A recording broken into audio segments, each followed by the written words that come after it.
So అది Baba single below 65 age. He's not married, he's a single. Below 65, age is below 65. What is the threshold limit? 13,850, right? Married, both spouses are less than 65. Less than 65. They are below 65. One spouse is more than 65. One spouse. Both the spouses are above 65. 30,700. Only 37 అంటే 37 30,700. Okay, అక్కడ వరకు చెప్తున్నావు అమ్మా. Right.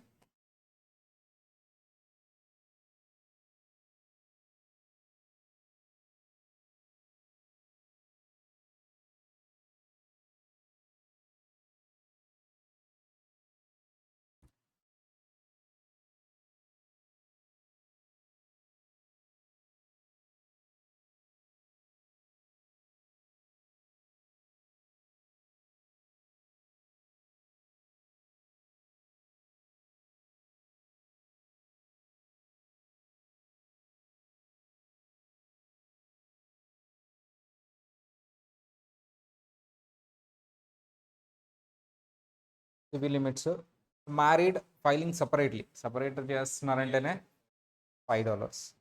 House of adult under 65, 20,800. 65 or older, so 22,650. ఈ స్టేటస్లన్నీ next చాప్టర్లో వస్తాయి.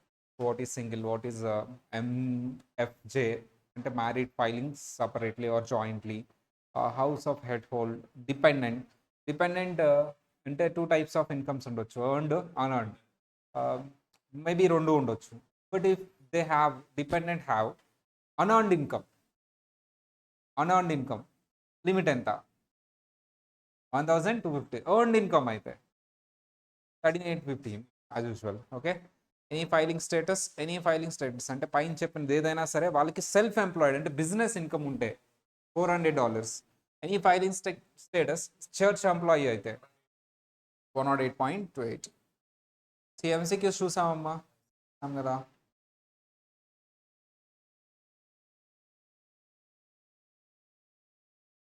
Just ఊరికే చెప్పమ్మా. Kalyani is 10 years old. 10 years old అంటే dependent and lives with her mother Kumari. Kalyani inherited some stock from her father, died a few years ago. Father నుంచి కొన్ని shares వచ్చినాయంట. Kalyani received 1,100. So is it dividend? Is it the earned income or unearned income? Unearned income. She has no other source of income. ఇంకా వేరే income అనేది లేదంట. Decide whether Kalyani is required to file the return. Yes or no? Why? 1,250 exceed అవ్వలేదు sir, 1,100. So no, not required to file the return. ఎక్కడ ఉందమ్మా answer? B is the answer, right. అంతే, ఇవన్నీ ఇంకా సరే ఆల్రెడీ చూసాం కదా.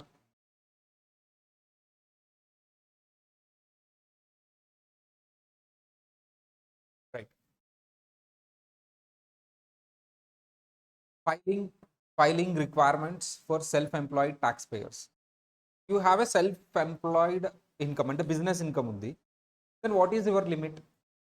400. అంతే, స్లైడ్ అంతకుమించి ఏం లేదు sir. It is $400. Sir, generally taxpayer is required to file a tax return if they have a net self-employed earnings is a 400 or more. Net self-employed అంటే ఏంటమ్మా? Earnings minus expenses minus business expenses. So total incomes minus subtracting business expenses and your total self employed income. అంటే ఏంటమ్మా income అంటే? Formula చెప్పమ్మా. Income or profit formula ఏంటి? Sales అంటే revenue.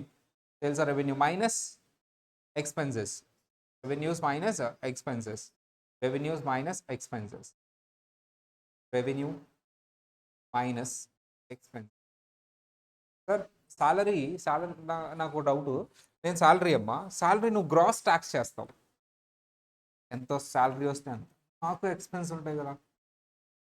Daily travel చేసి job చేస్తున్నా, ఫుడ్ తింటున్నా, అవి తీసేయడంట. ఏదో కొంత స్టాండర్డ్ డిడక్షన్ ఇస్తుంది. బిజినెస్ మాత్రం రెవెన్యూలోంచి ఏం తీసేస్తాడంటే ఎక్స్పెన్సెస్ తీసేసిన తర్వాత ఇన్కమ్ దాని మీద ట్యాక్స్ వేస్తాం, అంతేగాని సేల్స్ మీద ట్యాక్స్ వేయం. ఇది జరుగుతుందంటే ఖర్చు అవుతుంది కదా. So most self employed means business taxpayers report their business income in schedule profit and loss from the business which is reported income and expenses related to their businesses. ఇక్కడ మనం గుర్తుపెట్టుకోవాల్సింది ఏంటి, schedule C. For self employed farmers అయితే schedule C ప్లేస్లో ఏది file చేస్తారు, మా schedule F. Already చెప్పుకున్నాం మనం. it is a different form called schedule F, especially for reporting profit and loss for farming. In case of self-employed business, schedule self-employed farmers F. Do not confuse of filing threshold amount for self-employed taxpayers filing requirement for information returns, notably so 1099 NEC అంటే NEC అంటే ఏంటమ్మా, so non earned income కానీ miscellaneous income కానీ ఇలాంటి non employment compensations కానీ ఇలాంటివన్నీ, అంటే it is not from employment, self employed. And miscellaneous అంటే అదర్స్ ఇంట్రెస్ట్ కానీ డివిడెండ్ కానీ ఇలాంటివి. 1099 NEC is used to report the payments of independent contracts which is paid to at least $600 during the year, and this 600 reporting threshold was notified to do with the income tax filing requirement for self-employed person, and 1099 miscellaneous is still used to report their other payments such as rent, royalty and awards. ఇక్కడ చాలా మంది confuse అవుతూ ఉంటారు schedule సికి ఈ ఫార్మ్స్కి. There is a basic difference అమ్మ. What is this form, what is schedule C? నువ్వు ఒక బిజినెస్ పెట్టావు, this is you mister A. ఎవరమ్మా నువ్వు? మిస్టర్ ఏ.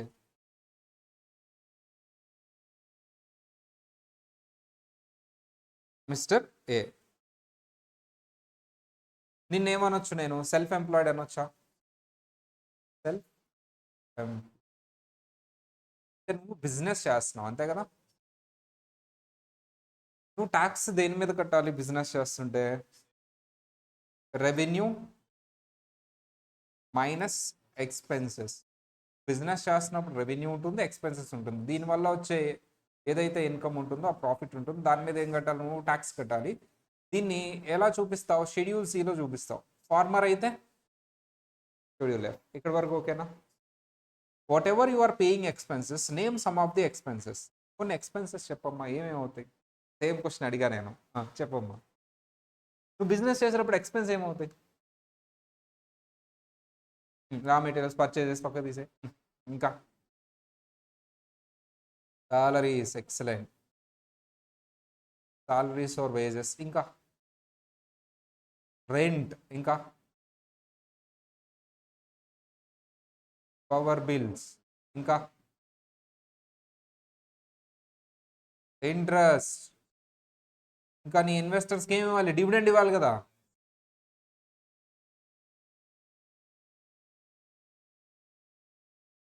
డివిడెండ్. ఇంకా అదర్స్ పెడదామా?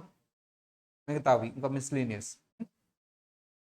కాంట్రాక్ట్స్ తీసుకుంటే కాంట్రాక్ట్లు, మిస్లీనియస్. ఓకేనా?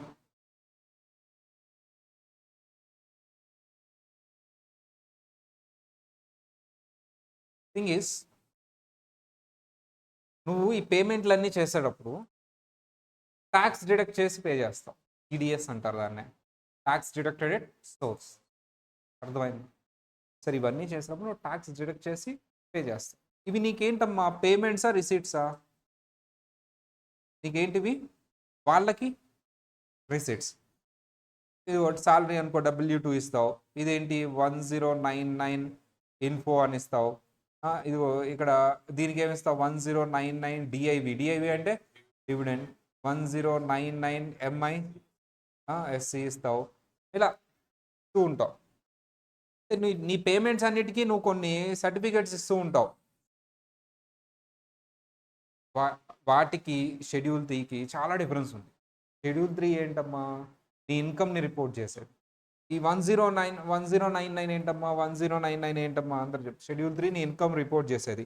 1099 ఏం రిపోర్ట్ చేస్తుంది? నీ పేమెంట్స్ రిపోర్ట్ చేసేది. సార్ నీ మిస్లీనియస్ పేమెంట్స్ ఇవన్నిటికీ సర్టిఫికేట్స్ ఇస్తావు. This 600 reporting threshold has nothing to do with income tax. దానికి దీనికి ఏమైనా సంబంధం ఉందా? Nothing to do with income tax. ఆ 109 అసలు ఎందుకు నువ్వు వాడేది? ఈ 600 దాటితే సర్టిఫికేట్ ఇవ్వాలి. నీకు శాలరీ 600 కంటే ఎక్కువ ఇస్తున్నాను అంటే నీకేమి ఇవ్వాలి? నేను టీడీఎస్ సర్టిఫికేట్ ఇవ్వాలి, ట్యాక్స్ డిడక్ట్ చేస్తున్న సర్టిఫికేట్, W2. ఇక్కడ ఇండియాలో అయితే ఫామ్ 16. దానికి షెడ్యూల్ సికి ఏమైనా సంబంధం ఉందా? Schedule C is regarding income. నా ఇన్కమ్ ఎంత, నా ఎక్స్పెన్సెస్ ఎంత, నా రెవెన్యూ ఎంత, నా ఎక్స్పెన్స్ ఎంత, ఇదిగో పోను నా నెట్ ఇన్కమ్ ఎంత, దీని మీద నేను ట్యాక్స్ కడతాను. That is schedule 3. Schedule C sir tax filing requirement. So self employed person 1098 miscellaneous is used to report other types of payments. ఏంటమ్మా అది? Types of payments such as rent, royalty, prizes, awards. ఉందా లేదా rent? So rent. So rent దగ్గర ఏం రాస్తాం? 1099 miscellaneous. అర్థమైందా? వీటికి limit ఎంత అమ్మా? 1 రూపీ 2 రూపీ ఉన్నా ఇవ్వద్దంట. ఎంత ఎక్సీడ్ అయితే ఇవ్వంట? 600. డిఫరెన్స్ ఉందా? చాలా మంది దానికి దీనికి కన్ఫ్యూజ్ అయిపోతూ ఉంటారు. షెడ్యూల్స్ 400 ఏంటి, 600 ఏంటి? 400 is regarding income, 600 is regarding payments. ఇచ్చేటప్పుడు టీడీఎస్ చేస్తావు కదా, సర్టిఫికేట్ ఇవ్వాలి. ఓకేనా? సార్ ఇది పేమెంట్ సంబంధించి, 400 ఏమో ఇన్కమ్కి సంబంధించి, ఇన్కమ్ ట్యాక్స్ రిటర్న్కి సంబంధించి, 109 ఏమో నువ్వు పేమెంట్స్ చేసేటప్పుడు ట్యాక్స్ డిడక్ట్ చేసి గవర్నమెంట్కి పే చేయాలి. దానికి సంబంధించిన లిమిట్ అది 600. 600 ఎక్సీడ్ అయితే నువ్వు సర్టిఫికేట్ ఇవ్వాలి ట్యాక్స్ డిడక్ట్. దానికి దీనికి అసలు సంబంధమే లేదు. అది కన్ఫామ్ చేస్తాం. Social Security Administration uses the information for tax returns, especially Schedule SC.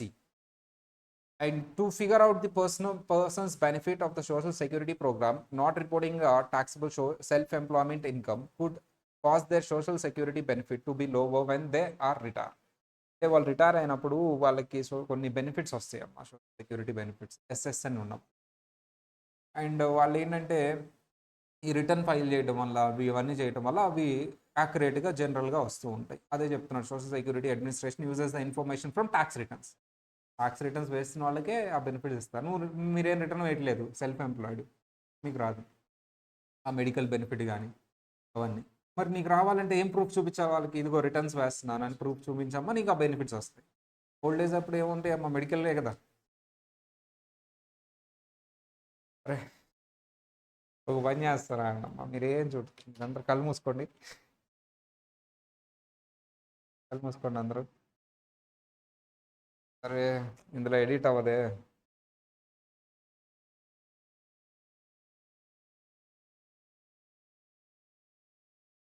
Next కూడా ఇలాగే వస్తాయి. నెక్స్ట్ రావట్లా, ఓన్లీ తీసుకున్నాం. సరే, Ramayya is 67 years old and single. Single అంట. Okay fine. Is not dependent. Is no dependent. Single మరి dependents ఎలా ఉంటారు children? Ramayya is retired and receives 12,600 in social security. Normally he would not have to file a return, but he earned అమ్మా. అతనికి ఎంత వస్తుందమ్మా? అదేదో social security అంటే pension నాన్న. పెన్షన్ ఎంత వస్తుంది? 12,600. అంటే wage. Pension is nothing but నువ్వు పని చేస్తే వచ్చేదే కదా, earned income. Self employed earned income. Earned income అంటే వేజ్ ఆర్ సాలరీ. నీకు ఎంత వస్తుందమ్మా? 12,600. నీ లిమిట్ ఎంత? సింగిల్. తక్కువే ఉంది. ఇంకా స్టోరీ ఉంది. Normally he would not have to file the return. Generally return file చేయక్కర్లేదు. But he also earned 2,100 in self employment income working as a ride share driver on the weekends. Weekend ఇతను ఏం చేస్తున్నాడంటమ్మా? ర్యాపిడోనో ఏదో చేస్తున్నాడు. అతనికి ఎంత వస్తుందంట? 2,100. He has a profit motive in. అలాని సమాజ సేవ ఏం చేయట్లేదు, బిజినెస్. ప్రాఫిట్ మోటివ్ అంటే బిజినెస్. అదే చారిటీ అనుకోండి, సెల్ఫ్ ఎంప్లాయిడ్ కాదు, చారిటీ. అది ప్రాఫిట్ ఉండదు అక్కడ. So the profit motive in the rapid share activity and received the form 199K. అంటే వాళ్ళ ర్యాపిడో ఎంప్లాయర్ దగ్గర నుంచి 1099K కూడా వచ్చింది చక్కగా from the right side service. అతను ర్యాపిడో చేస్తున్నారంటే ర్యాపిడో నుంచి డబ్బులు వస్తాయి కదా, nothing but self employed. Decide whether he required to file the return. Yes or no? Yes. ఇది సెల్ఫ్ ఎంప్లాయిడ్ కిందే వస్తుంది. ఎవరు 1099K ఇచ్చారని అది శాలరీ అయిపోదు. శాలరీ అంటే W2 ఇవ్వాలి. సో నీకు సెల్ఫ్ ఎంప్లాయిడే వస్తుంది. సెల్ఫ్ ఎంప్లాయిడ్కి లిమిట్ ఎంత సార్ అంటే 400 ఎక్సీడ్ అయింది కాబట్టి రిటర్న్ వేయాలి. ఆన్సర్ ఎక్కడ ఉందో చూడమ్మా. No because his income is less than 15,700. No, 15,700 కాదు, ఎందుకంటే 65 కంటే అబౌవ్ ఉన్నారు, సింగిల్ కదా, అది తీసుకున్నారు.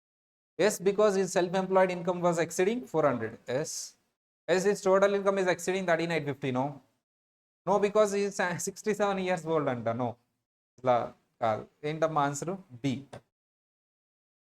దట్స్ ఇట్, సింపుల్గా ఉంటుంది, ఇది చెప్పాలి. Miss M is 32 years old and earns 11,800 in wages. మ్యారీడా అన్మ్యారీడా? ఏం చెప్పలేదంటే మరెలా? అంతే, మ్యారీడ్ అని చెప్తేనే మ్యారీడ్ అని తీసుకోవాలి, ఏం చెప్పలేదంటే ఏం తీసుకోవాలి? సింగిల్. ఎంతమ్మా, ఎంత veg? 11,800. What is the limit? 13,850 because below 65, 13,850. Normally she would not have to file the return, right? Because it is below threshold. But she also earns 590 in self-employment income for 2 modeling gigs. So, modeling is something and she did during the year. She had a profit motive in the modeling activity and hopes to pick up the more modeling gigs in the future. ఏదో dress ఏదో design చేస్తారు, stitching ఏదో చేస్తారు జాబ్తో పాటు, boutique లాంటిది something. So దానికి సంబంధించి 590 వచ్చిందంట, ఫ్యూచర్లో కూడా ఎక్కువ వస్తాయంట. అంటే షీఈస్ డూయింగ్ బిజినెస్. ఏదో ఒకటి రెండు చేస్తే అది బిజినెస్ కాదు, రెగ్యులర్ యాక్టివిటీ అని హింట్ ఇచ్చాడంటే అది business. Decide whether she is required to file the return. No because her income is less than 13,850. Yes she can file return if she wanted. అవసరం అయితే ఆమె ఫైల్ చేయొచ్చు అంట. Yes because her self employed income is exceeding 400. అమ్మ B option కావాలంటే file చేయొచ్చు, అట్లా ఏముంటుందా, కంపల్సరీ చేయాలి. No because she is unmarried. Answer ఏంటమ్మా? C.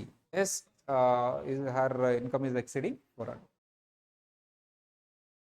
Sir did not receive 1099 అనేసి ఫ్రమ్ ది కాంట్రాక్ట్ వర్క్. 1099 అనేది వాళ్ళు కాంట్రాక్ట్ ఇచ్చారు కదా ఆ గిగ్స్కి సంబంధించి, వాళ్ళు 1099 ఇచ్చినా ఇవ్వకపోయినా ఏం సెల్ఫ్ ఎంప్లాయిడ్ ఇన్కమ్ 109 వాళ్ళు ఇస్తారు, వాళ్ళకి పేమెంట్ కదా అది. వాళ్ళు ట్యాక్స్ రేట్ చేసి ఇవ్వటమో లేకపోతే నేను ఇంత పే చేస్తున్నాను ఇవ్వటమో చేస్తూ ఉంటారు. They might give, they might not give, వాళ్ళ ఇష్టం అది. నాకు ఇన్కమ్ అనేది నేను రిపోర్ట్ చేయాలి షెడ్యూల్ సిలో. 1099కి షెడ్యూల్ సికి ఏమన్నా సంబంధం ఉందా? నో. సార్ నాకు డబ్బులు వస్తున్నాయి అంటే నా రెవెన్యూలో, వేరే వాళ్ళ ఆ రెవెన్యూకి సంబంధించి ప్రతి వాళ్ళకి అది పేమెంట్ అవుతుంది, నాకు రిసీట్ అవుతుంది. ఆ పేమెంట్ ఇచ్చే ప్రతి వాళ్ళు నాకు 1099 ఇవ్వాల్సిన అవసరం లేదు, వాళ్ళు ఇస్తే ఇస్తారు లేకపోతే లేదు, నేను మాత్రం రిపోర్ట్ చేయాలి షెడ్యూల్ సిలో. నేను పేమెంట్ చేసినప్పుడు నేను 1099 ఇవ్వాలి, నేను ఇచ్చినా ఇవ్వకపోయినా నేను అది కూడా రిపోర్ట్ చేయాలి. అర్థమైందమ్మా కాన్సెప్ట్? 1099కి ఈ షెడ్యూల్ సికి సంబంధం లేదు. సార్ ఎందుకు 1099 ఇవ్వలేదు? 590, 600 కదా లిమిట్, 590 కాబట్టి 1099 ఇవ్వలేదు ఆయన. అంత మాత్రం నేను రిటర్న్ వేయకుండా ఉంటానా? నా లిమిట్ ఎంత షెడ్యూల్ సికి? 400. మరి ఆయన ఎందుకు ఇవ్వలేదు? నాకు అది రిసీట్ కదా, ఆయన ఎందుకు ఇవ్వలేదు? 590 కాబట్టి ఆయన ఇవ్వలేదు. ఆయన ఇవ్వలేదు కాబట్టి నేను రిటర్న్ వేయకుండా ఆపేస్తాను. ఆయనకి 1099 ఇవ్వడానికి ఆయనకి అది పేమెంట్ కాబట్టి 600 లిమిట్ కాబట్టి ఇవ్వలేదు. నేను రిటర్న్ వేయడానికి 400 లిమిట్, ఆయన ఇచ్చినా ఇవ్వకపోయినా నేను రిటర్న్ వేయాల్సిందే. సరే సార్, ఇప్పుడు 13,850కి ఎక్సెప్షన్ చెప్పారు, ఏంటది? 400 సెల్ఫ్ ఎంప్లాయిడ్. ఇప్పుడు అలాంటి ఎక్సెప్షన్స్ అన్నీ చెప్తూ అంటే 13,850 వెరీ సింపుల్. 13,850 ఎక్సీడ్ అవ్వలేదంటే రిటర్న్ వేయాల్సిన అవసరం ఉందా? నో. 13,850 ఎక్సీడ్ అవ్వలేదంటే రిటర్న్ వేయాల్సిన అవసరం లేదు. ఇండియాలో అయితే 2,50,000 old tax resume. 2,50,000 income exceed అవ్వలేదు అంటే నువ్వు రిటర్న్ వేయాల్సిన అవసరం లేదు. రిటర్న్ వేయాల్సిన అవసరం ఉందా? నో. ట్యాక్స్ పే చేయాల్సిన అవసరం లేదు. బట్ ఇప్పుడు నేను చెప్తాను కొన్ని ఇండియా అమ్మ, తర్వాత యూఎస్కి లింక్ చేస్తా, కొన్ని చెప్తాను. ఇప్పుడు నేను చెప్పేవి నీకు అటాచ్ అయితే ఈవెన్ దో నీ ఇన్కమ్ 2,50,000 కంటే బిలో ఉన్నా నువ్వు రిటర్న్ వేయాల్సింది. ఏంటి సార్ అవి? మీ కరెంట్ బిల్ 1,00,000 రూపీస్ కంటే ఇయర్లీ 1,00,000 రూపీస్ కంటే ఎక్సెస్ అయిందా? ఎస్ సార్, నేను 1,00,000 కంటే ఎక్కువ పే చేశాను, నువ్వు రిటర్న్ వేయాలి. అదేంటి సార్ నా ఇన్కమ్ 2,50,000 కంటే బిలో ఉంది కదా? ఎక్సెప్షన్. ఏంటమ్మా అది? ఎక్సెప్షన్ అంటే ఏంటి సార్ అంటే జనరల్ రూలు ఏంటి 2,50,000 కంటే తక్కువ ఉన్న వాళ్ళు రిటర్న్ వేయక్కర్లేదు. ఎక్సెప్షన్ అంటే ఏంటంటే ఈవెన్ దో 2,50,000 కంటే తక్కువ ఉన్నా నువ్వు వేయాల్సిందే రిటర్న్. అంటే ఇప్పుడు ఆ జనరల్ రూల్ ఇక్కడ ఫాలో అవ్వను, మీరు అది మీకు అది అప్లై కాదు, మీరు ఇది చేయాల్సిందే. ఎక్సెప్షన్. ఎక్సెప్షన్. సార్ ఇప్పుడు మరి 1,00,000 కరెంట్ బిల్ కట్టాను, నాకు 2,50,000 కంటే తక్కువ ఉంది, రిటర్న్ వేయొద్దన్నారు కదా, ఆ రూల్ నీకు అప్లై కాదు, నువ్వు ఎక్సెప్షన్లోకి వచ్చేస్తావు. నీకు జనరల్ రూల్ అప్లై కాదు, ఎక్సెప్షన్. సార్ సేమ్ అలాగే నువ్వు ఫారెన్ వెళ్ళావు, 2,00,000 కంటే ఎక్కువ ఖర్చు పెట్టావు, ఎక్సెప్షన్. అంటే కొన్ని పాయింట్స్ చెప్తాను నేను, వీళ్ళందరికీ ఆ పైన చెప్పింది అప్లై కాదు అంట. అంటే వీళ్ళందరూ ఎవరమ్మా? ఎక్సెప్షన్. నేను చెప్పబోయేది కూడా అవే, ఎక్సెప్షన్. నేను పైన ఒక టేబుల్ చెప్పాను కదా, థ్రెషోల్డ్ టేబుల్, 13,850 నువ్వు చెప్పావు కదా ఇప్పుడు, 13,850, 3,700, ఇవన్నీ లిమిట్స్ చెప్పావు. ఆ లిమిట్స్తో సంబంధం లేదు, ఇప్పుడు వీళ్ళందరూ రిటర్న్ వేయాల్సిందే. ఆ టేబుల్కి వీళ్ళంతా ఎక్సెప్షన్. అందులో ఒక ఎక్సెప్షన్ ఆల్రెడీ ఇప్పుడు మనం చదువుకున్నాం, ఏంటమ్మా అది? Self employed 400. ఇప్పుడు మిగతాయి చూద్దాం, అది ఇంపార్టెంట్ కాబట్టి అది ఎక్కువసేపు చదివాం, మిగతా ఊరికే గుర్తుపెట్టుకుంటే చాలు. అడిషనల్ ఫైలింగ్ రిక్వైర్మెంట్స్ అంటే exception. Taxpayer is required to file the return even if the gross income is less than the threshold. అంటే ఏంటమ్మా? థ్రెషోల్డ్ కంటే తక్కువ ఉన్నా సరే you have to file the return in the following cases. First one we have already studied, self employment earnings greater than 400. Next one, ఇది అయిపోయింది. Next one, tax payer who owned, ఇది కూడా అయిపోయింది. 108.28 ఎవరమ్మా? చర్చ్ ఎంప్లాయీ, ఇది కూడా అయిపోయింది. For the purpose of this rule, church employee is an employee of church, religious organization, certificate electing an exemption for the employer social security is something. So next, number 3 amma. First one enti, second one church employee, self employed ki enta, church employee ki enta, right? If taxpayer owns social security tax or Medicare tax on unreported tips. Sir, actually if the taxpayer owes అంటే వాళ్ళు కట్టాల్సి ఉంది, ఏమేమి కట్టాలంటే వాళ్ళు social security tax, medicare tax or unreported tips. ఈ మూడు అంటే నువ్వు ఈ మూడు ట్యాక్సెస్ పెండింగ్ పెడితే యాక్చువల్లీ ఇవి కట్టాలమ్మా. ఇది ఎలా చెప్పాలి, ఇండియాలో ప్రాపర్టీ ట్యాక్స్, మున్సిపల్ ట్యాక్స్ కట్టాలా లేదు, అలాగే ఇక్కడ కూడా సోషల్ సెక్యూరిటీ ట్యాక్స్, లోకల్గా వేసే ట్యాక్సెస్. మరి నీకు ఫ్రీగా స్కూల్ బెనిఫిట్ ఇస్తున్నాం మీ పిల్లలకి, నీకు ఫ్రీగా గవర్నమెంట్ అంటే ఇక్కడ ఉన్న గవర్నమెంట్ హాస్పిటల్ కాదు, అక్కడ హై ఎండ్ ఉంటాయి, అవన్నీ మీకు ఫ్రీగా ఇస్తున్నారంటే మీరు ఏ ట్యాక్స్ కట్టాలి? Social security. పెండింగ్ పెట్టారు మీరు, మీరు కంపల్సరీ రిటర్న్ వేయాల్సింది. సార్ మరి మెడికేర్ ట్యాక్స్ రిటర్న్ వేయాల్సింది, అది పెండింగ్ పెట్టకూడదు, అందుకనే పెడితే రిటర్న్ వేయాల్సింది కంపల్సరీ, ఇన్కమ్తో సంబంధం లేకుండా రిటర్న్ వేయాలి. Unreported tips. If the taxpayer must pay alternative minimum tax. Sir already నేను చెప్పాను ఆల్టర్నేటివ్ మినిమం ట్యాక్స్ గురించి. నేను కొంత మినిమం ట్యాక్స్ అనౌన్స్ చేస్తాను, దానికంటే తక్కువ వచ్చినా సరే కంపల్సరీ అది పే చేయాలి. ఏదైతే ఎక్స్ట్రా పే చేస్తారో అది మీకు క్రెడిట్ ఇస్తాను, ఫ్యూచర్లో అడ్జస్ట్ చేస్తాను. అలా ఆల్టర్నేటివ్ మినిమం ట్యాక్స్ మీకు అప్లై అయినా, ఆర్ నీకు ఆల్టర్నేటివ్ మినిమం ట్యాక్స్ క్రెడిట్ ఉంది, ఈ ఇయర్ ఇన్కమ్ లేదు, అయినా సరే కట్టాలి కదా నువ్వు మినిమం ట్యాక్స్. అలాంటప్పుడు నీ ఆల్టర్నేటివ్ మినిమం ట్యాక్స్ అందరికీ అప్లై కాదు, ఎవరికి అప్లై అయితే వాళ్ళు కంపల్సరీ రిటర్న్ వేయాలి, ఇన్కమ్ లేకపోయినా. అది తర్వాత చూద్దాం. Taxpayer owes additional tax in connection with the retirement plan such as IRA 401k or 403b. ఇది కూడా తర్వాత వస్తున్నాం, ఇవన్నీ తర్వాత వస్తాయి, అందుకనే మనం ఓన్లీ ఒకటే చెప్పుకున్నాం. మీకు రిటైర్మెంట్ బెనిఫిట్స్ సంబంధించి అడిషనల్ ట్యాక్స్ ఏమన్నా ఉన్నా సరే జస్ట్ ఊరికే గుర్తుపెట్టుకోవడానికి, social security tax, medicare tax, unreported tips pending ఉన్నా, ఆల్టర్నేటివ్ మినిమం ట్యాక్స్ అప్లై అయినా, and retirement plan benefits apply అయినా. If taxpayer receives a distribution from the Medicare average MSA, Medicare Advantage గానీ or Archer MSA or for health saving account HSA, ఇవి కూడా తర్వాత చాప్టర్లో వస్తాయమ్మా మీకు. MSA కానీ HSA కానీ ఇవన్నీ తర్వాత వస్తాయి. సింపుల్గా ఒక మాటలో చెప్పేసాయంటే, sir you have taken some benefit. ఇక్కడైతే సీఎం రిలీఫ్ ఫండ్ అని అలాంటివన్నీ ఉంటాయి, జనరల్లీ ఆరోగ్యశ్రీ అని సంథింగ్ ఉంటాయి ఇక్కడ. అక్కడ ఇలాంటివి ఏమన్నా ఉంటే MSA HSA ఇలాంటివి ఏమన్నా ఉన్నా సరే హెల్త్కి సంబంధించిన ఆరోగ్యశ్రీ లాంటివి పథకాలు ఏమైనా ఉన్నా మీరు తీసుకున్నా you have to pay file చేయాలి. If tax payer owns house hold employment tax for household workers such as a nanny, if a taxpayer is filing a return only because they owe this tax, taxpayer can choose to file the schedule H by itself. Household employment tax కానీ or some household worker అంటే it's nothing but ఇది మీరు అక్కడ revenue generate చేసుకుని house hold revenue generate చేసుకుని ఇంట్లో ఉండి చిన్న చిన్న ఏమన్నా చేసుకుంటే ఎంఎస్ఎంఈ లాగా ఏమన్నా చేసుకున్నా సరే దానికి సంబంధించి కూడా మీకు రిటర్న్ కంపల్సరీ వేయాలి షెడ్యూల్ హెచ్. లిమిట్ ఏం లేదు. Taxpayer must recapture an educational credit and investment credit or other credit. ఏమైనా క్రెడిట్ పొందినా మీరు ఇవి కూడా తర్వాత వస్తాయి అమ్మా. ఎడ్యుకేషన్ క్రెడిట్ పొందినా ఇన్వెస్ట్మెంట్ క్రెడిట్ పొందినా సరే అదర్ క్రెడిట్ ఏదైనా గవర్నమెంట్ నుంచి ఏదైనా వచ్చింది అంటే you have to file the return. If the taxpayer receives advance payments of the premium tax credit or taxpayer should receive form 1095A showing the amount of advance payment if any. ఏదైనా advance payments వచ్చినా సరే so premium tax credits వచ్చినా సరే దేనికి సంబంధించిన అయినా advance వస్తాయి tax credit. ఇక్కడ సింపుల్గా చెప్పాలి అంటే you have received the tax. వేరే వాళ్ళ ట్యాక్స్ నువ్వు రిసీవ్ చేసుకున్నావు, వేరే వాళ్ళ తరపు నువ్వు ట్యాక్స్ రిసీవ్ చేస్తున్నావు జిఎస్టీ లాగా సంథింగ్. సో అంటే నేను మీ దగ్గర జిఎస్టీ కలెక్ట్ చేస్తాను, గవర్నమెంట్కి పే చేయాలి కదా, like that you have received anything. So అలాంటివన్నీ ఇవన్నీ next chapters.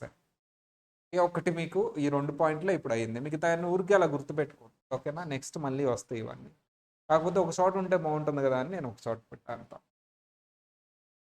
Even if the individual is not legally obligated to file the tax return, it is still advisable to do so if they are eligible for tax refund. అసలు నాకు ఇన్కమే లేదు, ఆ పైన చెప్పిన incomes కూడా apply కాలేదు, నేను ఏ క్రెడిట్లు తీసుకోలేదు, నాకు ఏ మెడికల్ బెనిఫిట్ రాలేదు, అయినా సరే రిటర్న్ ఫైల్ చేయాలంట. నేను ఎప్పుడు నీకు రిఫండ్ వస్తున్నప్పుడు రిఫండ్ రావాలంటే నేను మైక్ పట్టుకొని నాకు రిఫండ్ ఇవ్వ అంటే కుదరదు. ఏం వేయాలమ్మా, నేను రిటర్న్ వేయాలి. రిటర్న్ వేసి ఇంత రిఫండ్ వస్తుందని చెప్పాలి గవర్నమెంట్, ఇప్పుడే. Nani is 32 and single in 2023. He was unemployed for most of the year. He is only earned 9,100 in wages for the year. 9,100. Below the limit or above the limit? What is the limit? Below the limit. You would not have to file the requirement, right? Filing requirement లేదు. However, he withdraws 1,200 from his traditional IRA account at the beginning of the year to pay his bills. Sir IRA account నుంచి 1,200 withdraw చేస్తాడు. Decide whether he is required to file the return. Sir IRA account నుంచి మీరు withdraw చేస్తే మీరు return file చేయాల్సిందే. IRA account నుంచి మీరు ఏదైనా విత్డ్రా చేసినా సరే, విత్డ్రా ఇది కూడా తర్వాత వస్తుంది. సార్ ఏదైనా ఐఆర్ఏ అకౌంట్ నుంచి మీరు విత్డ్రా చేస్తే మీరు ఎక్సెప్షన్లో వస్తారు. Yes you have to withdraw from IRA account. IRA account నుంచి విత్డ్రా చేసిన ప్రతి ఒక్కళ్ళు ఫైల్ చేయాల్సిందే. With no limit. $1 విత్డ్రా చేసినా కాబట్టి ఇది Shanti is 32 unmarried. He has 9 years old son. అదంతే, అంటే అడాప్ట్ చేసుకుని ఉండొచ్చుగా. 32 unmarried, 9 years old son and qualifies for head of house hold. అంతే కదా, డిపెండెంట్ ఉన్నారంటే హెడ్ ఆఫ్ హౌస్ హోల్డ్ మనకి ఫైలింగ్ స్టేటస్లో వస్తాయి actually most of the things. ఇవన్నీ ప్రస్తుతానికి ఎలా అర్థం చేసుకుంటారంటే ఈమెకు ఒక బాబు ఉన్నారు, 9 years బాబు ఉన్నారు, ఈమె head of the household కదా, మరి డిపెండెంట్ ఉన్నారంటే head of the household. Filing status she can claim her son as dependent, అంతే, డిపెండెంట్ కింద చేసుకోవచ్చు.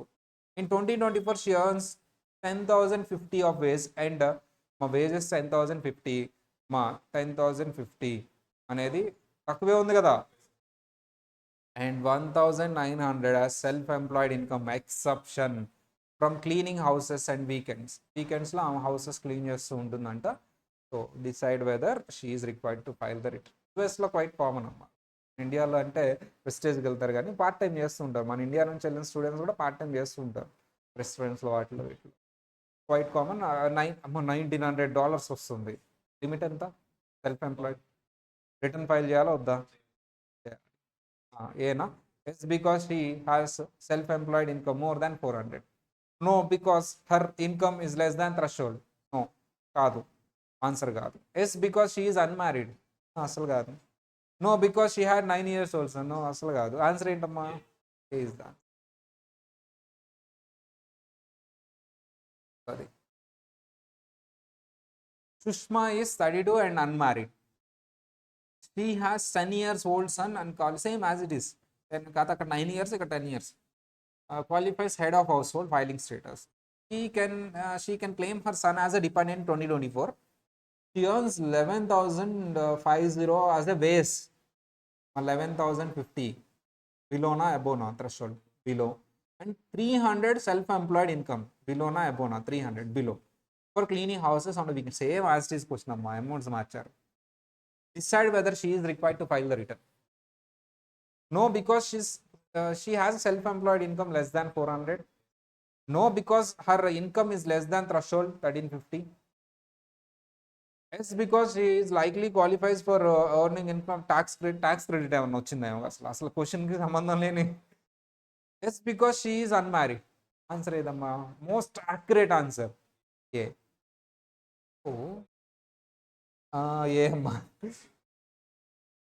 ట్యాక్స్ క్రెడిట్ వేరే క్వశ్చన్ పెట్టాలే. A is the answer. ఓకేనా? లేదు అక్కడ చైల్డ్ ట్యాక్స్ క్రెడిట్ గురించి ఇన్ఫర్మేషన్ ఏం లేదు. Actually is the dependent. ఏదైనా చైల్డ్ డిడక్షన్ ఏమన్నా క్లెయిమ్ చేస్తే joint return is house of adult, అప్పుడు ఆ క్వశ్చన్లో ఆ డీటెయిల్స్ ఏమో లేదు. నీకు నెక్స్ట్ వస్తుంది అమ్మా. నెక్స్ట్ వస్తే అప్పుడు యాప్ట్ ఉంటుంది ఆ సి ఆప్షన్. ప్రస్తుతానికి ఏ గుర్తుపెట్టుకో, యాప్ట్ ఉంటుంది. నెక్స్ట్ జనరల్గా నెక్స్ట్ ఏమవుతుందంటే ట్యాక్స్ క్రెడిట్స్ వస్తాయి నువ్వు హౌస్ హోల్డ్ స్టేటస్లో రిటర్న్ వేస్తే. మనకి ఇంకా అవ్వలేదు అది. సరే, అది మొత్తానికి థ్రెషోల్డ్స్. ఓకేనా? Relief from joint tax liability. Careful అమ్మా. ఇప్పుడు మన థ్రెషోల్డ్స్ ఎంత? థ్రెషోల్డ్ నుంచి ఒక క్వశ్చన్, 1 or 2 క్వశ్చన్స్. రిలీఫ్ నుంచి కూడా ఒక క్వశ్చన్ వస్తుంది. కానీ ఈ రిలీఫ్ అనేది స్టేటస్ ఆఫ్ ఫైలింగ్స్ అర్థమైతేనే అర్థమవుతుంది. బట్ నేను అక్కడ కొంచెం చెప్పి తీసుకెళ్తాను. ఏంటంటే స్టేటస్లో 5 స్టేటస్ ఉంటాయి. Single, MFJ, MFS, head of house hold,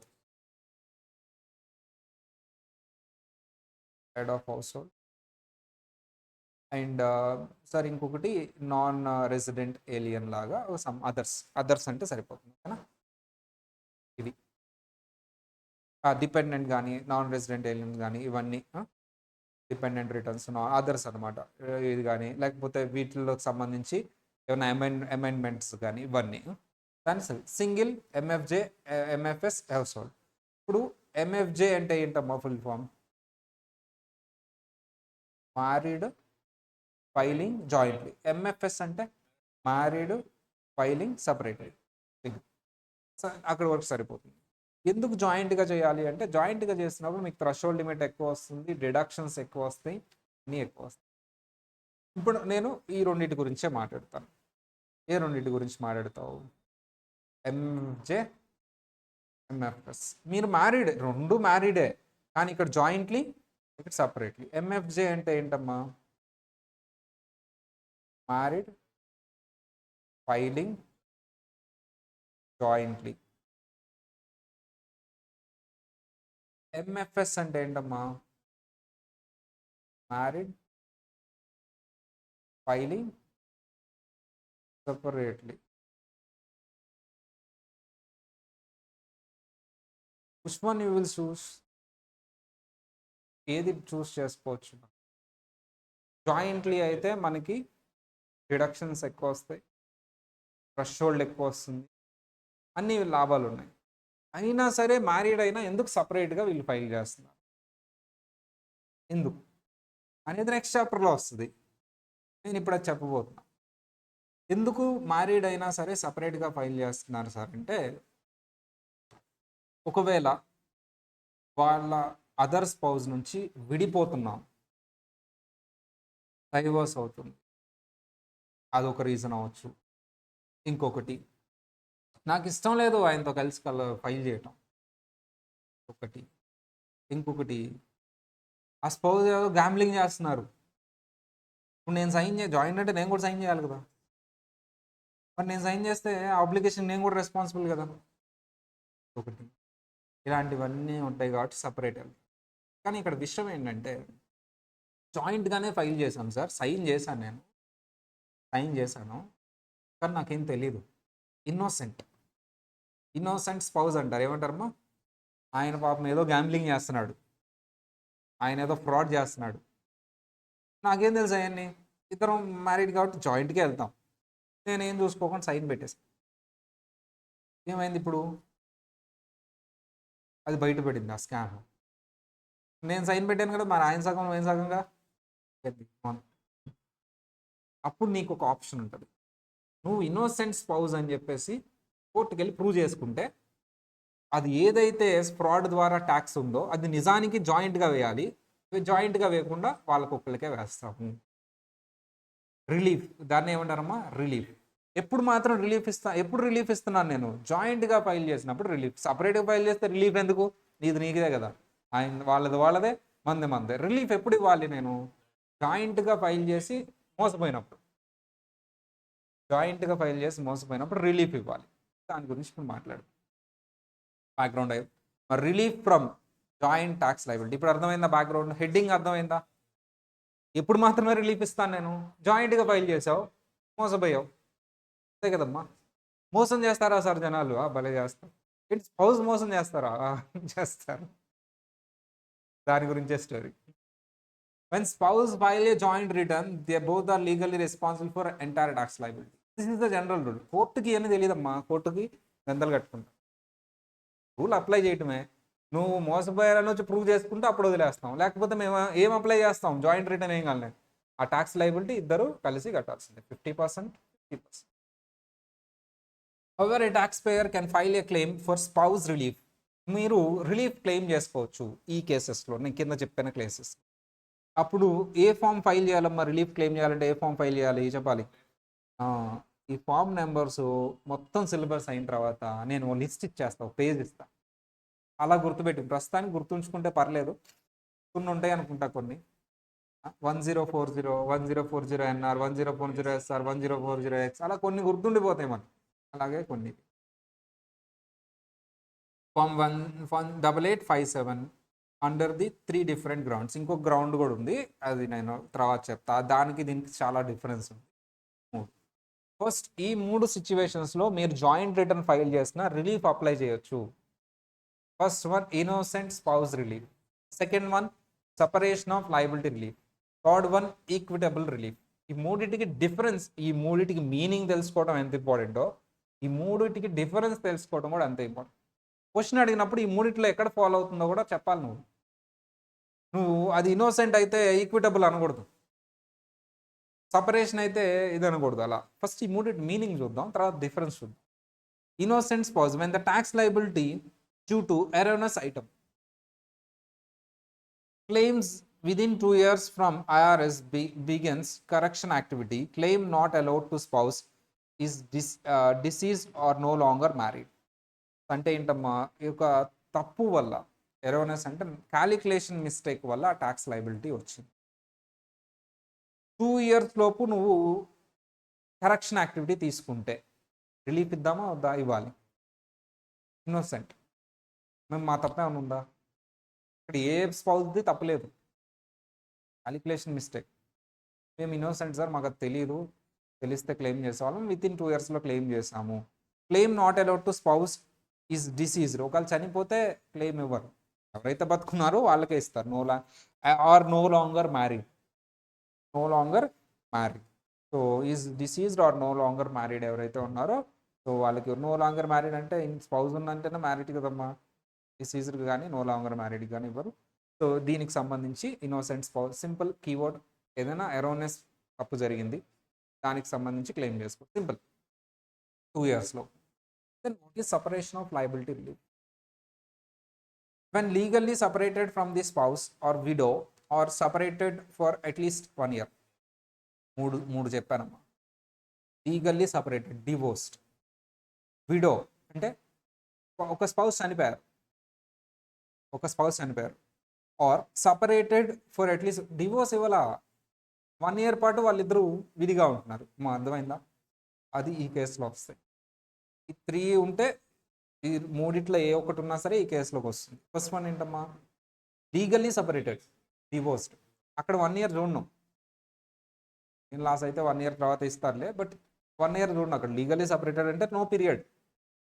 next one widow అంటే ఒక స్పౌస్ చనిపోయారు. నెంబర్ 3 డివోర్స్ ఏమి ఇవ్వాల కోర్టు, 1 ఇయర్ పాటు వాళ్ళు ఎలా ఉన్నారు, సపరేట్గా ఉన్నారు. Okay, when legally separated from the spouse or widow or separated for at least 1 year, even not separated legally, spouse can apply for the relief she don't know about the understated tax and signed under domestic violence or abuse. Okay, separate ఏం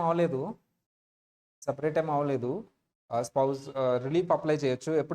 ఎప్పుడు relief apply చేయొచ్చు అంట, domestic violence are abused. ఏంటమ్మా domestic violence are abused అంటే ఏంటి, gun పెట్టి sign చేయన్నాను, కుట్టాం పెట్టు sign అని. డొమెస్టిక్ వైలెన్స్ ఆర్ అబ్యూజ్డ్ అంటే భయపెట్టి కొట్టి వాళ్ళ చేత సైన్ పెట్టించా, కలిసే ఉన్నాం, సపరేట్ అది కూడా సపరేట్ లాగే కదా.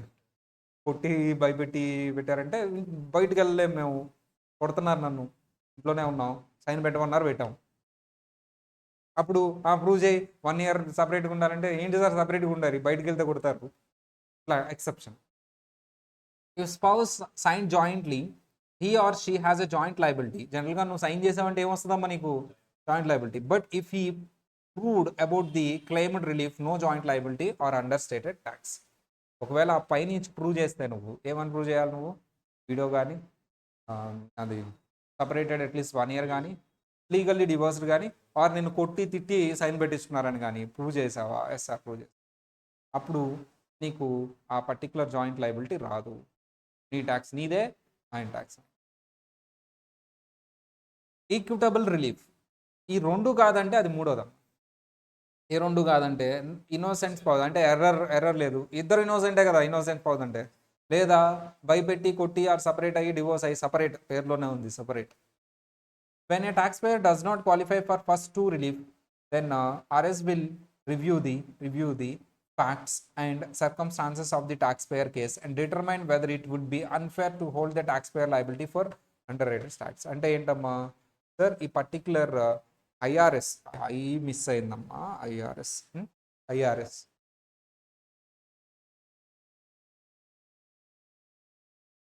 IRS will review the facts and circumstances of the taxpayer case and determine whether it would be unfair to hold the taxpayer liable for understated tax. Tax under stated అంటే ఏంటమ్మా, కట్టాల్సిన tax కంటే తక్కువ కట్టడం, gambling, so tax evasion. ఆయన చేశాడు, నాకే సంబంధం, నాకు తెలియదు అసలు. అలాంటప్పుడు spouse can claim relief of the tax shown in the return he or she knows about such tax but unable to report. తెలుసు నాకు, చెప్పలేను. Can claim until the collection statute or refund statute. Limit ఉంటుందమ్మా, 3 years 7 years. Collection statute అంటే ఏంటి, refund statute అంటే ఏంటి sir అంటే, IRS వాళ్ళు 3 years లోపు ట్యాక్స్ కలెక్ట్ చేసుకోవాలి. IRS 7 years 10 years unlimited years అని ఉంటుంది. ఆ లోపు మీరు అప్లై చేయాలి రిలీఫ్ కోసం. వాళ్ళు కలెక్ట్ చేసేసిన తర్వాత అప్లై చేయకూడదు, అంతే కదమ్మా. తర్వాత స్టాట్యూట్ అంటే టైం పీరియడ్, కలెక్షన్ అంటే IRS వాళ్ళు ట్యాక్స్ కలెక్ట్ చేసే లోపు ఆర్ రిఫండ్ అయితే రిఫండ్ ఇచ్చే లోపు మీరు అప్లై చేసేయాలి. వాళ్ళు అంతా క్లోజ్ చేసిన తర్వాత మీరు అప్లై చేయకూడదు. సార్ మరి నాకు ఒక డౌట్ సార్, నీకు తెలుసు కదా, నువ్వు ఎందుకు చెప్పలేదు, ఈ knows the tax under rated tax ఎందుకు చెప్పలేదు,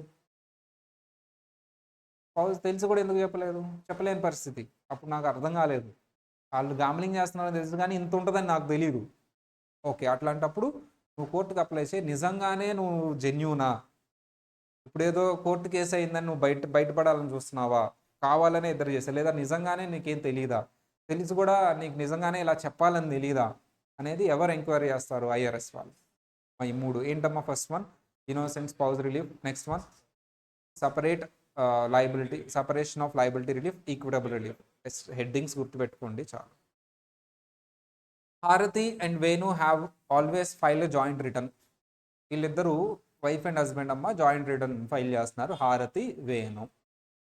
through out their marriage on February 22, 2024 Harathi leaves Venu and files for divorce. Divorce file చేశారంట. Their divorce become final on December 2024లోనే వాళ్ళు డివోర్స్ అయిపోయింది, మంచిది. ఆన్ January 10, 2020 మంచిది అనకూడదు అనుకుంటా, okay. On January 10, 2025 after her divorce was finalised. సరే ఏదో ఫైనలైజ్ అయిందంట జనవరి. ఫైనల్కి వచ్చిందంట, మొత్తానికి జనవరిలో ఫైనలైజ్ అయిందంట. Harathi receives and IRS notice for a prior year joint return. హారతికి నోటీస్ వచ్చిందంట, ప్రీవియస్ ఇయర్ జాయింట్ రిటర్న్ వేశారు కదా మరి వాళ్ళు. ప్రీవియస్ ఇయర్ డివోర్స్ అయిందా? అవ్వలేదు. 2024లో డివోర్స్ అయిందా? 2025లో అయింది. Indicating 25,000 in gambling income which was not reported. Gambling income ఏదో రిపోర్ట్ చేయలేదంట హారతి. మంచిది. హారతి discuss that Venu had hiding gambling income. అమ్మ వాళ్ళ హస్బెండ్ హైడ్ చేశారు పాపం, ఏం తెలీదు.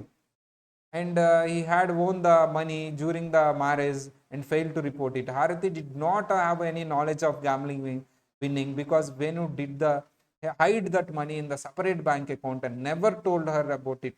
Can Harati file relief? Yes or no? పాపం ఆమెకి ఏం చెప్పలేదంట. No, she cannot file relief because she had signed joint return. Sign చేస్తే ఏముంది, జాయింట్ రిటర్న్ వేస్తేనే కదా రిలీఫ్ అప్లై చేసేది.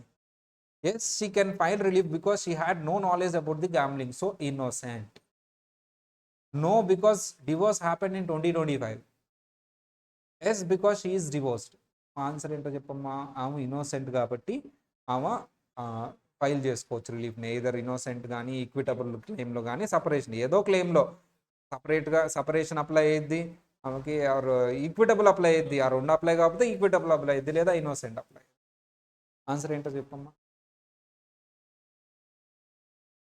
Harati immediately files the innocent spouse relief by filing Form 8857 requesting for innocent spouse relief. Question చూసి ఎప్పుడు భయపడకూడదు అసలు. Never. చక్కగా మంచిగా చదువుకోవాలి, స్టోరీ లాగా ఉంటుంది. చదువుతాం వాళ్ళ స్టోరీ ఏంటో. Alekia and Karan have always file joint returns. ఇద్దరు wife and husband joint returns file చేస్తున్నారంట. Okay, good. In 2021, they filed a joint return together reporting Karan's 42,000 salary and self-employed income 10,000 for Alekia. ఓ పని చేద్దాం, కరణ్ ఏమో job చేస్తున్నాడు, అలేఖ్య ఏమో boutique పెట్టుకుంది self employed. ఇద్దరు కలిసి జాయింట్ రిటర్న్ వేశారు, అంతే కదా. నేను ఏదో చేస్తున్నానమ్మా, వేరేదో దొక్కేస్తున్నాను.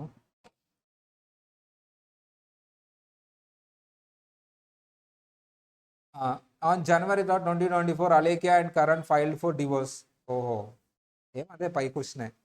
And began living in separately. Okay. Their divorce become final on May 1st 2024లోనే డివోర్స్ ఇచ్చారా? సర్లే. IRS later audits their 2022 return and found that Alekia claimed over 20,000 of improper business deductions. Alekia అనే ఆ బొటిక్లో ఏదో గ్యాంబ్లింగ్ చేసి ఎక్కువ deduction claim చేసిందంట. This result in under stated tax. దానివల్ల ట్యాక్స్ తగ్గిపోయింది. Plus interest and penalties for 2021 tax year. ఎప్పుడో పురాతన కాలం తవ్వకాల్లో ఆమె ఏదో ఫ్రాడ్ చేసిందని తెలిసింది, ట్యాక్స్ తక్కువ కట్టిందని, మొత్తానికి అది బయటపడింది. వీళ్ళు ఏదో నోటీస్ ఇచ్చారు. Karan was not involved in Alekia's business. కరణ్కి అసలు ఆ బిజినెస్ సంబంధం లేదంట. And was unaware of improper deduction in when he signed their joint return. పాపం కరణ్ సైన్ చేసినప్పుడు అలేకియా ఎలా చేస్తుందని తెలియదు అసలు. Alekia had hiding all her business records and did not permit Karan to view her business bank statement. అలేకి అసలు ఆ దరదాపుల్లో కూడా Karan రానిదంట. Business కానీ ఏదైనా, నీ పని నువ్వు చూసుకో, నా పని నేను చూసుకుంటానిదంట. సరే. Since Karan is now legally divorce from Alekia, he can file separation file చేయొచ్చు. It's to request separation liability. Karan must generally be able to prove the did not know. Answer కూడా ఇచ్చాడు కదా, ఇంకేముంటుంది ఇక్కడ. did not know about ex wife improper business at the time signed. In the event of separation liability, IRS will divide the underpayment of taxes jointly. ఏముంది ఇక్కడ, options ఏమున్నాయి. Decide whether current relief అంతా ఇచ్చేసాడు క్వశ్చన్లోనే. ఎప్పుడైనా question పెద్దగా ఉందంటే answer కూడా అదే ఉంటుంది అమ్మా. Decide whether current file relief. Yes or no అమ్మా. ఎస్. ఎక్కడ ఉందో చూడడం. Yes, current file the because she has no knowledge about the క్వశ్చన్లో మొత్తం చెప్పేశాడు, ఏముంది అక్కడ అసలు. సర్లే. Mounika is a victim of domestic violence. కొడుతున్నారంట ఆమెని వాళ్ళ husband. Okay. And she now leaves apart from her husband. అందుకని వెళ్ళిపోయింది, మంచిది. When she signed her joint return, పాపం రిటర్న్ కూడా సైన్ చేసింది, కొట్టి చేయించుకున్నాడు ఆయన. ఈ న్యూస్ హర్ హస్బెండ్ వర్ అమ్మ తెలుసు, ఆమెకు తెలుసు ఇన్నోసెంట్ కాదు. అండర్ రిపోర్టింగ్ ఇన్కమ్, చెప్తానన్నాడని కొట్టాడాము. Income from his business but was afraid of what would happen if she refuse to sign చేయకపోతే మళ్ళీ చంపేస్తాడేమో అని సైన్ చేసిందంట. After the IRS discovered the under stated tax can Mounika file relief చేయొచ్చా?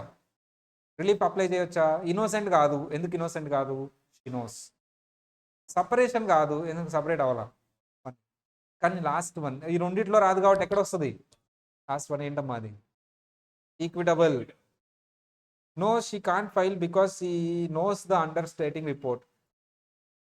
Yes, she can file because she is a victim of domestic violence. No, she can't file because IRS discovered understated tax. Yes, she can file equitable relief even she know the underreporting and signed she afraid of report. ఏంటమ్మా answer? Please answer. Simple. నీ concept వస్తే MCQs is very easy. Monica filed for equitable relief and was able to document her history of spouse abuse and affidavits from the family members and proof కూడా పెట్టాలి ఆయన కొడుతున్నట్టు. Bengaluru case లాగా ఉండకూడదు.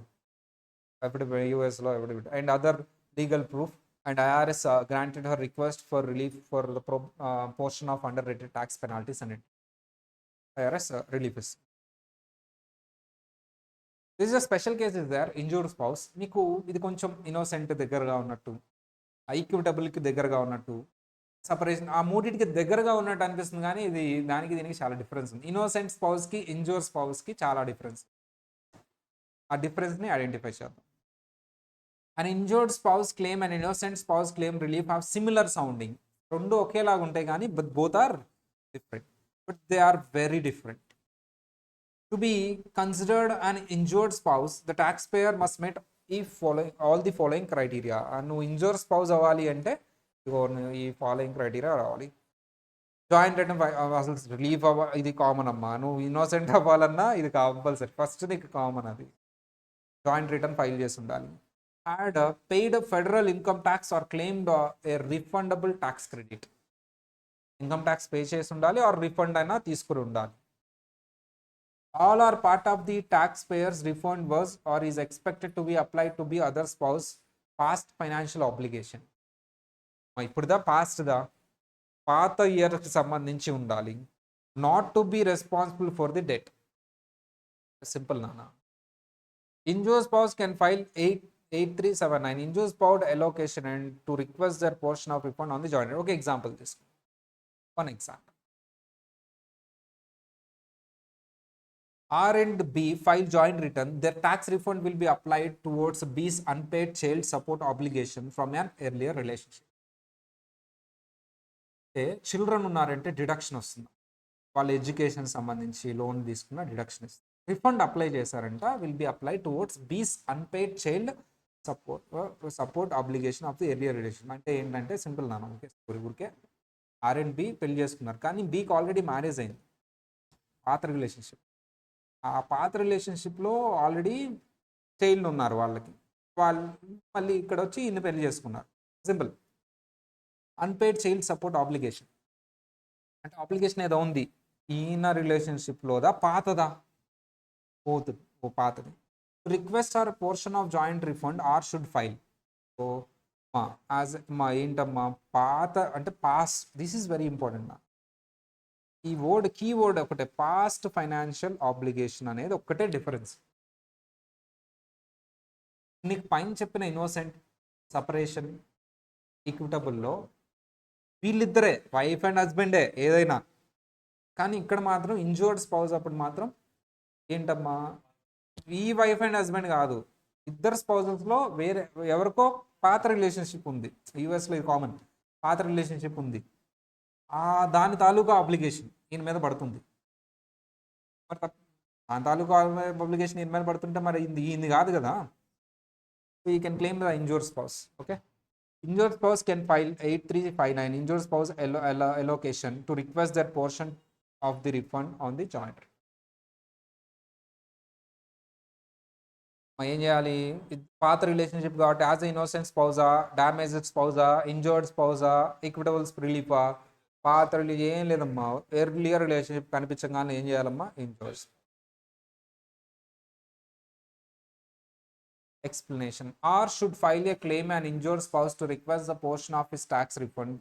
She would do so by filing 8379 injured spouse allocation. If the request is granted, IRS will return her husband portion of their tax refund, offset his unpaid tax support. ఎందుకు నాకు child ఉన్నారు, నాకు deduction వస్తుంది, ఆమెకి deduction వస్తుంది, వాళ్ళ హస్బెండ్కి tax payable. నా డిడక్షన్ వాళ్ళ హస్బెండ్ ట్యాక్స్కి ఏమవుతుందమ్మా, నెట్ ఆఫ్ అవుతుంది, నాకు లాసేగా. మన ఇద్దరికి సంబంధించింది అయితే నేను ఎలో చేస్తాను నీకు సెట్ ఆఫ్ అవడానికి, మన ఇద్దరికి సంబంధించింది కాదు కదా, నా పాత రిలేషన్కి సంబంధించింది, నీకెందుకు అడ్జస్ట్ చేస్తా, అంతే ఇక సింపుల్గా, అంతమించి ఏం లేదు. సో చైల్డ్ సపోర్ట్ అనేది నా పాత రిలేషన్, అది or to obtain or portion of refund, నా రిఫండ్ నాకు ఇవ్వండి. ఇక మీదట ఏదైనా నాకు డిడక్షన్, ఇక మీదట ఏమన్నా చైల్డ్ వచ్చి ఏమైనా డిడక్షన్ వస్తే అది అడ్జస్ట్ చేద్దాం, ఇది మాత్రం ఆయనకు సంబంధం లేదు, ఇది నా పాతది, అది నాకు ఇచ్చేయండి. In contrast innocent spouse relief is when the tax was incorrectly reported. మా ఇన్నోసెంట్ స్పౌస్ అనకూడదు ఇక్కడ, ఏమనాలి, ఇంజర్డ్ స్పౌస్. ఇది ఎర్రర్ కాదు, దట్ ఈస్ కరెక్ట్. మా ఇన్నోసెంట్ స్పౌస్ ఎర్రర్ అయితే ఎరోనెస్, ఇది ఎరోనెస్ కాదు. జాయింట్ రిటర్న్ వేసినప్పుడు ఒక స్పౌస్కి రిఫండ్ ఉండి ఒక స్పౌస్కి ట్యాక్స్ ఉన్నప్పుడు రెండింటిని అడ్జస్ట్ చేయడం కామన్, ఇది it is not error. But ఇలా అడ్జస్ట్ చేయొద్దు, నా రిఫండ్ నాకు సపరేట్గా ఇవ్వండి అంటే నార్మల్గా అయితే ఇవ్వరు, కానీ ఇస్తారు. ఇప్పుడు ఇంజోర్డ్ స్పౌస్ అని ఒక ఇంజోర్డ్ స్పౌస్ అంటే ఏంటి, ఆ రిఫండ్ నాకు పాత సంబంధించింది, ఈ స్పౌస్కి సంబంధించింది కాదు, అలాంటిది.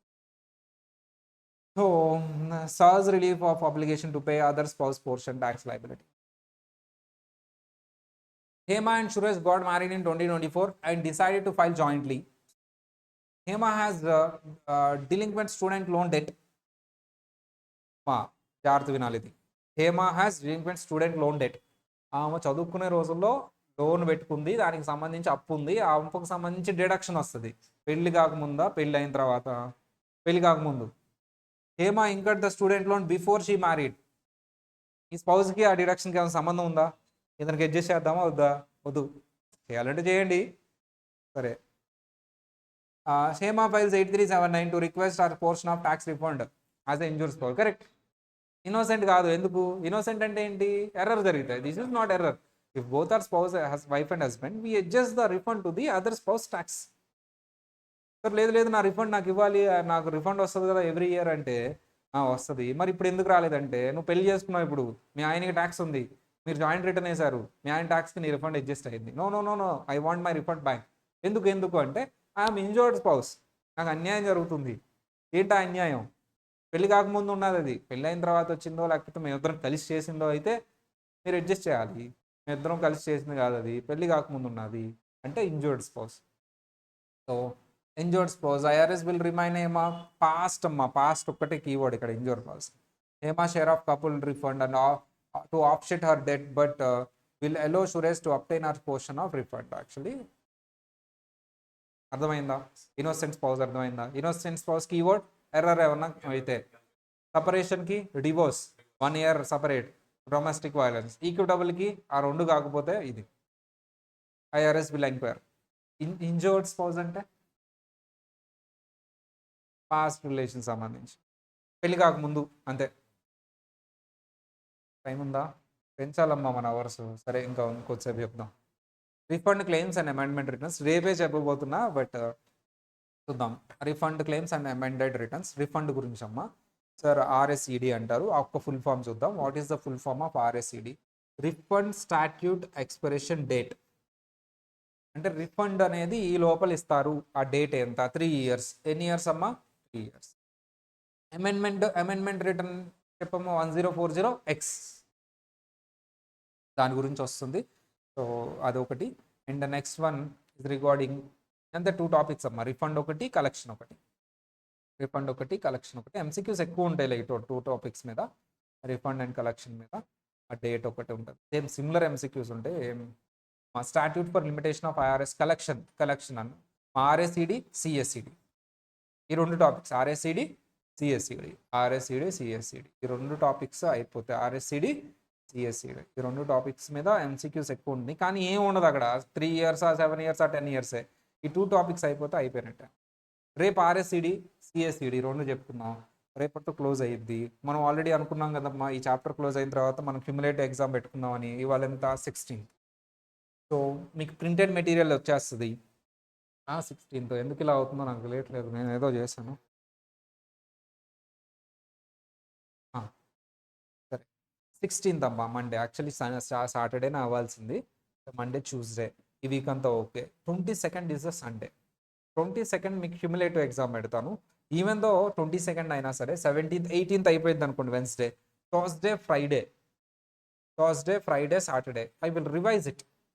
కొత్త చాప్టర్ స్టార్ట్ చేస్తా, చెప్తూ ఉంటాను, కానీ నేను ఇది రివైజ్ చేస్తూ ఉంటాను. ఓకేనా? దీనికి సంబంధించిన పీటీ ఎంసీక్యూస్ ఇవన్నీ కూడా ఉంటుంది. మీరు బాగా చదవాలి. దీని మీద ఏ క్వశ్చన్ ఇచ్చిన అడిగినా ఈ చాప్టర్లో రాయగలిగి ఉండాలి. బేసిక్ చాప్టర్ ఏమన్నా సింపుల్ కదా అని, అది 2-3 క్వశ్చన్లే ఉంటాయి. ఈ చాప్టరు అండ్ బేసిక్ చాప్టర్ ఇవన్నీ నేను ఈ 2 డేస్లో కంప్లీట్ చేసేద్దాం. ఈ చాప్టర్ ఈ వీక్ మొత్తం మీరు చదువుకుంటారు. 22nd క్యుములేటివ్ ఎగ్జామ్ ఉంటుంది. And thereafter 29th is also cumulative exam. ఒకవేళ స్టేటస్ చాప్టర్, ఎందుకంటే next chapter is about residential status and filing status. Already అందులో ఒక టాపిక్ అయిపోయింది. ఏంటది? రెసిడెన్షియల్ స్టేటస్ అయిపోయింది కదా.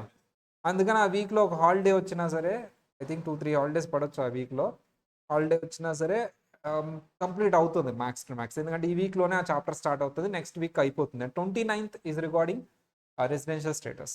ఓవరాల్ 20 మార్క్స్ వెయిటేజ్ మెయిన్ ఎగ్జామ్లో. 22nd cumulative ఎగ్జామే, 29 cumulative exam. ఓకేనా? అదమ్మా ఓవరాల్ 2 చాప్టర్స్ అయిపోతే ఈ ప్రింటెడ్ మెటీరియల్ ఇస్తారు. ఈ లోపల మీకు ఎలాగో మెటీరియల్ పెట్టాను కదా, సాఫ్ట్ కాపీ బాగా చదువుతూ ఉండండి. రేపు మనం ఏం చేద్దామంటే, రేపు ఈ టాపిక్ సిఎస్సిడి ఇంకా ఆర్ఎస్సిడి, సిఎస్సిడి ఆర్ఎస్సిడి ఈ 2 టాపిక్స్ అయిపోతే అయిపోయినాయి. సింపుల్. రిఫండ్ ఎప్పుడులోపు క్లెయిమ్ చేసుకోవాలి. గవర్నమెంట్ వాళ్ళు ట్యాక్స్ ఎప్పటిలోపు కలెక్ట్ చేసుకోవాలి. ఆ డేట్ దాటి వాళ్ళు కలెక్ట్ చేయలేరు. వాళ్ళు మీ తప్పులు కనపడినా కలెక్ట్ చేయలేరు.